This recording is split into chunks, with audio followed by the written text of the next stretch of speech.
The call came in at 2:17 a.m. on a Thursday.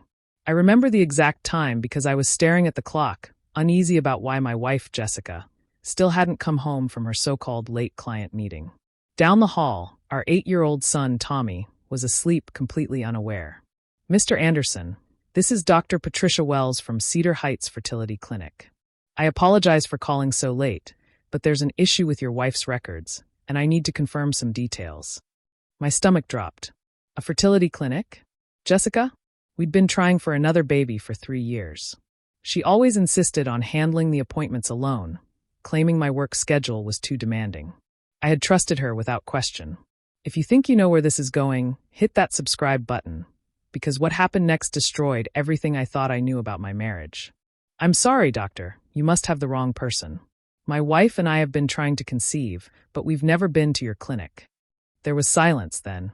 "Mr. Anderson, your wife has been a patient here for 18 months.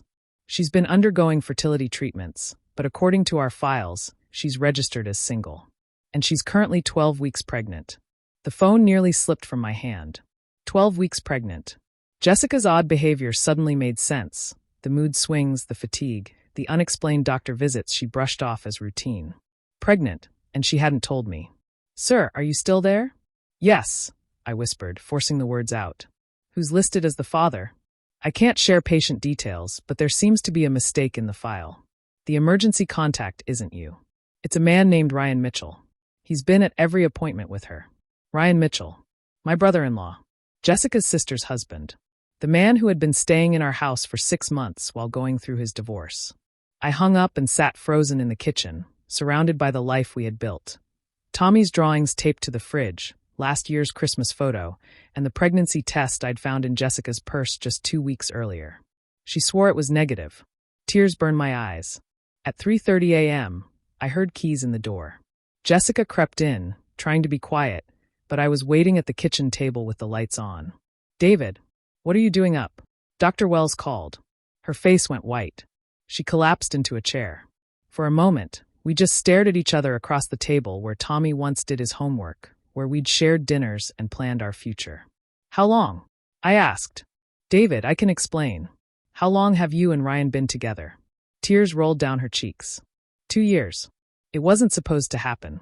When Sarah kicked him out, he was broken. I was only trying to help, and 2 years. My voice cracked. While I worked extra shifts to build Tommy's college fund. While I planned date nights to fix our marriage. While I prayed every month for another baby. The baby. I love you both, David. I never meant for this to go this far. I looked at the woman I'd loved for 12 years, the mother of my son, and felt something inside me turn cold. "Does Sarah know?" Jessica shook her head. Ryan was going to tell her once the divorce was final. We were going to figure it out then. "David, please. Get out of my house. Now."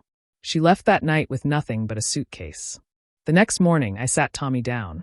I told him Mommy had to go away for a while because she was sick. He was too young to understand, but he knew something was wrong. Then I made 3 calls. First, to Sarah. I told her everything. The clinic, the pregnancy, the 2-year affair. She listened quietly, then hung up. Within an hour, Ryan was served with papers that left him with nothing. Second, to my lawyer. Jessica wanted custody of Tommy, the house, and alimony. But adultery is still adultery, especially when it involves family. The clinic records, where she claimed to be single, became key evidence. Texts on our shared iPad confirmed everything. Third, to Jessica's parents. They had been asking why she seemed so distant. I sent them the proof, the clinic files, ultrasound pictures, even hotel receipts I found in Ryan's jacket. The custody hearing took place 3 months later.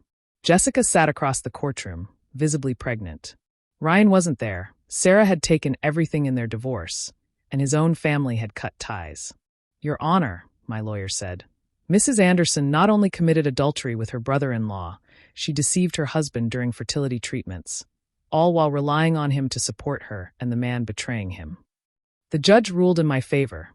Full custody of Tommy, the house, and the college fund Jessica's parents had set aside for their grandson.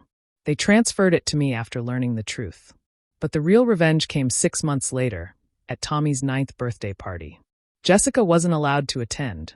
She had violated a restraining order. Ryan had moved 3 states away, unable to find work in the town where everyone knew what he'd done. As Tommy blew out his candles, he wished for his mom to come home. I knelt beside him and whispered, "Some wishes are too dangerous to come true, buddy. But I promise you'll never have to worry about anyone lying to you again." Watching him laugh with his friends, I realized the revenge wasn't about ruining Jessica and Ryan. It was about building a life where Tommy would grow up knowing that love is built on honesty, that family means loyalty, and that some betrayals leave scars you can never forget. If this story struck you, if it made you think about trust, betrayal, and protecting your children, smash that like button and subscribe. Because the deepest lies almost always come from the people we trust the most. What would you have done in my shoes? Share your thoughts in the comments. And remember, the truth always comes out, usually when you least expect it.